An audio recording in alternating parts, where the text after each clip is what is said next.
Hello friends, welcome to eat taste. ಇವತ್ತು ನಾನು share ಮಾಡೋ ರೆಸಿಪಿ ಎಲ್ಲರಿಗೂ ಇಷ್ಟವಾಗಿರೋ ಒಂದು ರೆಸಿಪಿ ಏನಂದರೆ, ಇದು ನಮ್ಮ ಮಂಡ್ಯ ಮೈಸೂರು ಸ್ಪೆಷಲ್ಲು ಮಧುರ ವಡೆ. ಇವತ್ತು ನಾನು ಮಧುರ ವಡೆ ಮಾಡ್ತಾಯಿದ್ದೀನಿ. ನಾನು 2 ಸತಿ ಮಾಡಿಬಿಟ್ಟೆ. ಒಂದು ಸತಿ ವೀಡಿಯೋ ತೆಗೆದಾದ್ಮೇಲೆ 2 ಸತಿ ಮಾಡಿದೆ. ತುಂಬ ಚೆನ್ನಾಗಿತ್ತು. ಮಕ್ಕಳು, ಮನೇಲಿ ದೊಡ್ಡವರಿಂದ ಎಲ್ಲರೂ ಇಷ್ಟಪಟ್ಟರು. ಈ ಮಧುರ ವಡೆ ಹೆಂಗೆ ಮಾಡೋದಂತ ನೋಡ್ಕೊಳ್ಳೋಣ ಬನ್ನಿ ಫ್ರೆಂಡ್ಸ್, ವೀಡಿಯೋಗೆ ಹೋಗೋಣ. ಅದಕ್ಕೂ ಮುಂಚೆ ನನ್ನ ವೀಡಿಯೋ ಫಸ್ಟ್ ಟೈಮ್ ನೋಡೋದಾದರೆ ಸಬ್ಸ್ಕ್ರೈಬ್ ಮಾಡ್ಕೊಂಡು ನೋಡಿ, ಪಕ್ಕದಲ್ಲಿರೋ ಬೆಲ್ ಐಕಾನ್ನ ಪ್ರೆಸ್ ಮಾಡಿ. ನಾನು ಹಾಕೋ ವೀಡಿಯೋ ನಿಮ್ಗೆ ತಕ್ಷಣ ಬರುತ್ತೆ ಫ್ರೆಂಡ್ಸ್. ಈ ಮಧುರ ವಡೆ ಮಾಡೋಕ್ಕೆ ಮೆಷರ್ಮೆಂಟ್ ಮಾತ್ರ ಮುಖ್ಯ. ನೀವು ಕ್ಲೀನಾಗಿ ಎಲ್ಲ ಮೆಷರ್ ಇಟ್ಟು ಮಾಡಿದ್ರೆ ತುಂಬ ಚೆನ್ನಾಗಿ ಬರುತ್ತೆ ಫ್ರೆಂಡ್ಸ್. ಈ ಮಧುರ ವಡೆ ಮಾಡೋಕ್ಕೆ ಈರುಳ್ಳಿ ಉದ್ದುದ್ದು ಕಟ್ ಮಾಡ್ಕೋಬೇಕು. ನಾನು 1 ಕಪ್ ಮೆಷರ್ಮೆಂಟ್ ಅಷ್ಟಕ್ಕೆ ಇದು. ಒಂದು ಸಣ್ಣ ಒಂದು ಇಂಚಷ್ಟು ಶುಂಠಿ ಸಣ್ಣ ಸಣ್ಣ ಪೀಸಾಗಿ ಕಟ್ ಮಾಡಿದ್ದೀನಿ. ಒಂದು 2 ಮೆಣಸಿನ್ಕಾಯಿ ಸಣ್ಣ ಸಣ್ಣ ಪೀಸಾಗಿ ಕಟ್ ಮಾಡಿದ್ದೀನಿ. ಕೊತ್ತಂಬರಿ ಸೊಪ್ಪು ಒಂದು ಸ್ವಲ್ಪ ಜಾಸ್ತಿ. ಆದಷ್ಟು ಈರುಳ್ಳಿನ ಸಣ್ಣಗೆ ಕಟ್ ಮಾಡ್ಕೊಳ್ಳಿ, ಉದ್ದುದ್ದು ಕಟ್ ಮಾಡ್ಕೊಳ್ಳಿ, ಚೆನ್ನಾಗಿರುತ್ತೆ. ತುಂಬ ಉದ್ದ ಇಲ್ಲ. ಅದನ್ನು ಒಂದು ಸತಿ ಅಡ್ಡ ಮಾಡಿಬಿಟ್ಟು ಆಮೇಲೆ ಉದ್ದಕ್ಕೆ ಕಟ್ ಮಾಡಿ. ಈಗೆಲ್ಲ ಒಂದು ಪಾತ್ರೆಗೆ ಸೇರಿಸ್ಕೊಳ್ಳೋಣ. ಕಟ್ ಮಾಡಿ ಇಟ್ಟಿರೋ ಶುಂಠಿ ಮತ್ತು ಹಸಿಮೆಣಸಿನ್ಕಾಯಿ, ಕೊತ್ತಂಬರಿ ಸೊಪ್ಪು, ಈರುಳ್ಳಿ ಎಲ್ಲ, ಮತ್ತು ರುಚಿಗೆ ತಕ್ಕಷ್ಟು ಒಂದು ಸ್ವಲ್ಪ ಉಪ್ಪು. ಇವಾಗ ಒಂದು ಸ್ವಲ್ಪ ಮುಂದೆ ಇನ್ನೊಂದು ಸತಿ ಹಾಕ್ತೀನಿ. ಈಗ ಈರುಳ್ಳಿಯಲ್ಲಿ ನೀರು ಬಿಟ್ಕೋಬೇಕು, ಅದನ್ನು ಚೆನ್ನಾಗಿ ಮಿಕ್ಸ್ ಮಾಡಬೇಕು. ಅದರಿಂದ ಒಂದು ಸ್ವಲ್ಪ ಉಪ್ಪಾಕಿ ಮಿಕ್ಸ್ ಮಾಡಿದ್ರೆ ನೀರು ಬಿಟ್ಕೊಳ್ಳುತ್ತೆ, ಮತ್ತು ಈರುಳ್ಳಿದು ಬಿಡಿ ಬಿಡಿ ಆಗುತ್ತೆ. ಅದರಿಂದ ಇದನ್ನು ಚೆನ್ನಾಗಿ ಮಿಕ್ಸ್ ಮಾಡ್ಕೊಳ್ಳೋಣ. ಈಗ ಇದನ್ನು ಕೈಯಲ್ಲಿ ಚೆನ್ನಾಗಿ ಮಿಕ್ಸ್ ಮಾಡಿ ಇಟ್ಕೊಂಡು ಒಂದು 5 ನಿಮಿಷ ಇದನ್ನು ಬಿಟ್ಬಿಡಿ. ಅದರಲ್ಲಿ ನೀರು ಬಿಟ್ಕೊಳ್ಳುತ್ತೆ. ಆಮೇಲೆ ನಾವು ಉಳಿದಿರೋ ಐಟಮ್ಸ್ ಎಲ್ಲ ಸೇರಿಸ್ಕೊಳ್ಳೋಣ.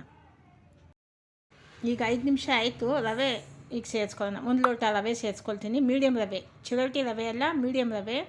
ಅರ್ಧ ಲೋಟ ಅಕ್ಕಿ ಹಿಟ್ಟು, 1 ಲೋಟ ಮೈದಾ ಹಿಟ್ಟು. ಮೆಷರ್ಮೆಂಟ್ ಕ್ಲೀನಾಗಿರಬೇಕು.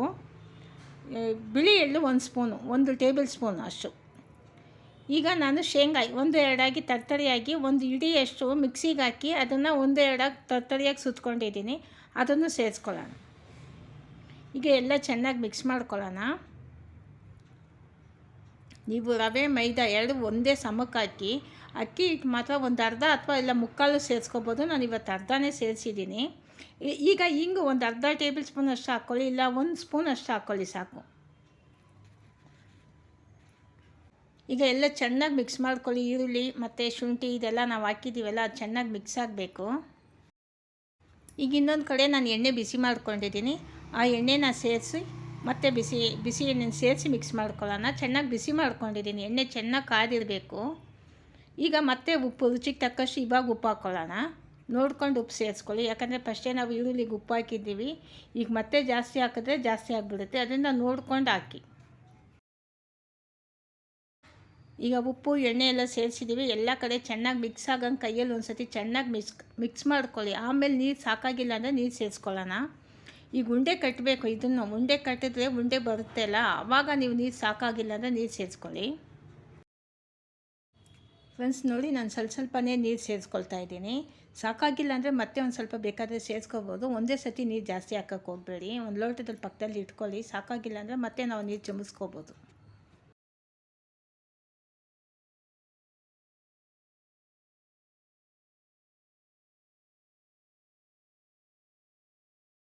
ಇದನ್ನು ನಾವು ಗಟ್ಟಿಯಾಗಿ ಮಿಕ್ಸ್ ಮಾಡ್ಕೋಬೇಕು.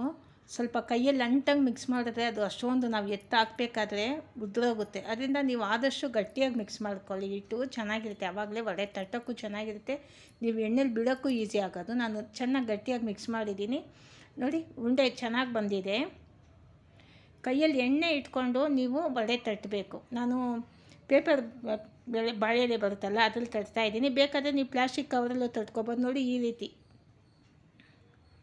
ಎಣ್ಣೆ ಕಾದಿದೆಯಾ ಅಂತ ನೋಡ್ತಾ ಇದ್ದೀನಿ.